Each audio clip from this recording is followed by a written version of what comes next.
ओम शांति। 16/10/1969 की मुरली अव्यक्त महावाक्य बाप दादा के परखने की शक्ति को तीव्र बनाओ। आज विशेष क्या देख रहे हैं, परिवर्तन कैसे देखते हैं। इस ग्रुप में प्रश्न का उत्तर देने में होशियार कौन है, देखने और परखने की शक्ति कहाँ तक आई है। अच्छा, योग की स्थिति में निरंतर रहने वाला कौन है। दिव्य गुणों की धारणा में दिव्य गुणमूर्त कौन नजर आता है।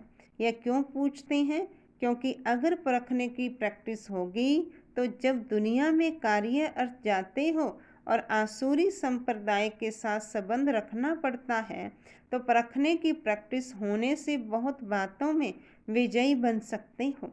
अगर परखने की शक्ति नहीं तो विजयी नहीं बन सकते।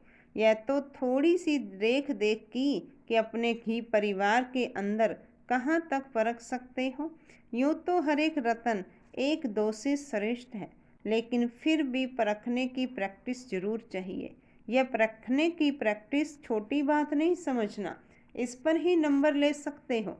कोई भी परिस्थिति को, कोई भी संकल्प वाली आत्माओं को, वर्तमान और भविष्य दोनों कालों को भी परखने की प्रैक्टिस चाहिए। विशेष करके जो पांडव सेना है, उन्हों को यह परखने की शक्ति बहुत आवश्यक है, क्योंकि आप गोपों को बहुत प्रकार की परिस्थितियां सामने आती हैं। उन्हों का सामना करने लिए यह बुद्धि की सफाई बहुत आवश्यक है। परखने की पावर कैसे आएगी, उसके लिए मुख्य साधन कौन सा है। परखने की शक्ति को तीव्र बनाने लिए मुख्य कौन सा साधन है। परखने का तरीका कौन सा होना चाहिए। तुम्हारे सामने कोई भी आए, उनको परख सकते हो। हर एक ने अपना अपना विचार बताया। सभी का रहस्य तो एक ही है। अव्यक्त स्थिति व याद व आत्मिक स्थिति बात तो वही है, लेकिन आत्मिक स्थिति के साथ साथ यथार्थ रूप से वही परख सकता है जिनकी बुद्धि में ज़्यादा व्यर्थ संकल्प नहीं चलते होंगे। उनकी बुद्धि एक की ही याद में, एक के ही कार्य में और एक स्थिति में होगी। वह दूसरे को जल्दी परख सकेंगे।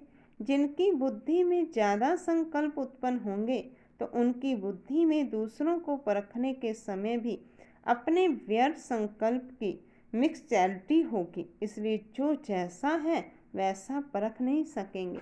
तो मूल रहस्य निकला, बुद्धि की सफाई। जितना बुद्धि की सफाई होगी उतना ही योग युक्त अवस्था में रह सकेंगे। यह व्यर्थ संकल्प और विकल्प जो चलते हैं वह व्यक्त अव्यक्त स्थिति होने में विघ्न है, बार बार इस शरीर के आकर्षण में आ जाते हैं। उसका मूल कारण है कि बुद्धि की सफाई नहीं है। बुद्धि की सफाई अर्थात बुद्धि को जो महामंत्र मिला हुआ है उसमें बुद्धि मगन रहे। एक की याद को छोड़ अनेक तरफ बुद्धि जाने के कारण शक्तिशाली नहीं रहते। वैसे भी जब बुद्धि वहाँ बहुत कार्य तरफ लगी हुई होती है तो अनुभव किया जाता है। बुद्धि में वीकनेस, कमजोरी, थकावट महसूस होती है और जो भी है यथार्थ रूप से निर्णय नहीं कर सकेंगे। इसी रीति व्यर्थ संकल्प विकल्प जो चलते हैं यह भी बुद्धि को थकावट में लाते हैं। थकी हुई कोई भी आत्मा ना परख सकेगी, ना निर्णय कर सकेगी। कितना भी होशियार होगा तो थकावट में उनके परखने, निर्णय करने में फर्क पड़ जाता है। सारा दिन इन संकल्पों से बुद्धि थकी हुई होने कारण निर्णय करने की शक्ति में कमी आ जाती है, इसलिए विजयी नहीं बन सकते। हार खाने का मुख्य कारण यह है, बुद्धि की सफाई नहीं है। जैसे उन्हों की हाथ की सफाई होती है ना, आप फिर बुद्धि की सफाई से क्या कर सकते हो। वह हाथ की सफाई से झट से बदल देते हैं, देरी नहीं लगती। इसलिए कहते हैं जादूगर, आप में भी बदलने का जादू आ गया जाएगा। अभी बदलने सीखे हो, लेकिन जादू के समान नहीं बदल सकते हो, अर्थात जल्दी नहीं बदल सकते हो, समय लगता है। जादू चलाने के लिए जितना समय जिसको मंत्र याद रहता है उतना उसका जादू सफल होता है। आपको भी अगर महामंत्र याद होगा तो जादू के समान कार्य होगा। अब इसी में देरी है। तो अब इस भट्ठी से क्या बनकर निकलेंगे? जादूगर। अगर इतने जादूगर भारत के कोने कोने में छा जाएंगे तो क्या हो जाएगा? 1 मास के अंदर कुछ और नज़ारा देखने में आएगा। अब तो तैयारी करनी पड़ेगी ना। अगर इतने जादूगर बदलने का कार्य शुरू कर देंगे तो फिर क्या करना पड़ेगा? ऐसी कुछ नवीनता आप भी देखना चाहते हो और बाप दादा भी चाहते हैं। ऐसा आवाज़ फैल जाए कि यह कौन कहाँ से प्रकट हुए हैं। ऐसे महसूस हो कि एक एक स्थान पर कोई अलौकिक आत्मा अवतरित होकर आई है। एक अवतार इतना कुछ कर सकता है तो ये कितने अवतार हैं? यहाँ से जब जाओ तो ऐसे ही समझ कर जाना कि हम इस शरीर में अवतरित हुए हैं ईश्वरीय सेवा के लिए। अगर ये स्मृति रख कर जाएंगे तो आपकी हर चलन में अलौकिकता देखने में आएगी। जो भी आपके दैवी परिवार वाले व लौकिक परिवार वाले हैं वह महसूस करें कि यह कुछ अनोखे ही बनकर आए हैं, बदल कर आए हैं। जब आपकी बदलने की महसूसता आएगी तब आप दुनिया को बदल सकेंगे। अगर आप सभी के बदलने की वासना नहीं तो दुनिया को नहीं बदल सकेंगे। खुद बदल कर दुनिया को बदलना है। ऐसे ही समझकर चलना कि निमित्त मात्र इस शरीर का लोन लेकर ईश्वरीय कार्य के लिए थोड़े दिन के लिए अवतरित हुए हैं। कार्य समाप्त करके फिर चले जाएंगे।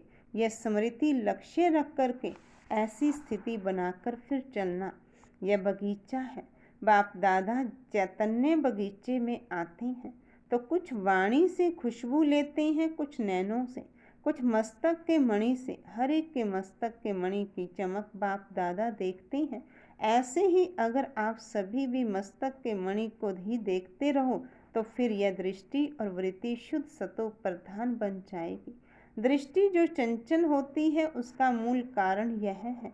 मस्तक के मणि को ना देख शारीरिक रूप को देखते हो। रूप को ना देखो लेकिन मस्तक के मणि को देखो। जब रूप को देखते हो तो ऐसे ही समझो कि सांप को देख रहे हैं। सांप के मस्तक में मणि होती है ना, तो मणि को देखना है ना कि सांप को। अगर शरीर भान में देखते हो तो मानो सांप को देखते हो। सांप को देखा और सांप ने काटा। सांप तो अपना कार्य करेगा। सांप में विष भी होता है। कोई कोई विशेष सांप होते हैं जिनमें मणि होती है। आप गोपों को सांप को कैसे मारना है, क्या करेंगे? आप सांप को देखते हुए भी सांप को ना देखो, मणि को ही देखो। मणि को देखने से सांप का जो विष है वह हल्का हो जाएगा। अगर शरीर रूपी सांप को देखा तो फिर उनके बन जाएंगे, उन समान बन जाएंगे। लेकिन मणि को देखेंगे तो बाप दादा के माला के मणि बन जाएंगे। या तो बनना है सांप के समान या तो बनना है माला की मणि। अगर मणि बनना है तो देखो भी मणि को, फिर जो भी यह कंप्लेन है वह बदल कर कंप्लीट हो जाएंगे।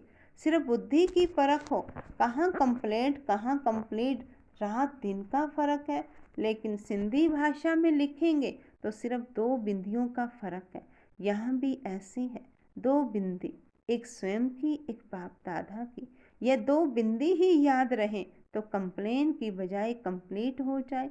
इसलिए आज से यह प्रतिज्ञा अपने आप से करो।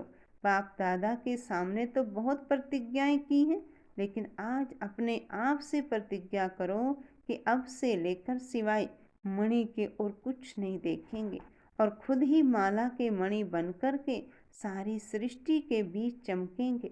जब खुद मणि बनेंगे तब चमकेंगे। अगर मणि नहीं बनेंगे तो चमक नहीं सकेंगे। जब प्रतिज्ञा करेंगे तभी प्रत्यक्षता होगी। अपने आप से पूर्ण रूप से प्रतिज्ञा नहीं कर पाते हो, इसलिए प्रत्यक्षता भी पूर्ण रूप से नहीं हो पाती है। प्रत्यक्षता कम निकलने का कारण अपने आप से प्रतिज्ञा की कमी है। अभी अभी बोलते हो फिर अभी अभी भूलते हो। लेकिन अब प्रतिज्ञा के साथ साथ यह भी निश्चय करो कि प्रत्यक्षता भी लाएंगे। पांडव सेना है ज्ञानी तू आत्मा और शक्ति सेना है स्नेही तू आत्मा। जो स्नेही है वह योगी है। अभी तो एक एक पांडव के मस्तक में उमंग उत्साह झलक रहा है। यह उमंग और उत्साह एक रस सदा रहे। मेहनत जो ली है उसका फल दिखाना है। अगर मेहनत ली हुई या चुकतो नहीं करेंगे तो फिर सतयुग में वह मेहनत का फल देना पड़ेगा। इसलिए जो मेहनत ली है उसे भरकर देना अच्छा। ओम शांति।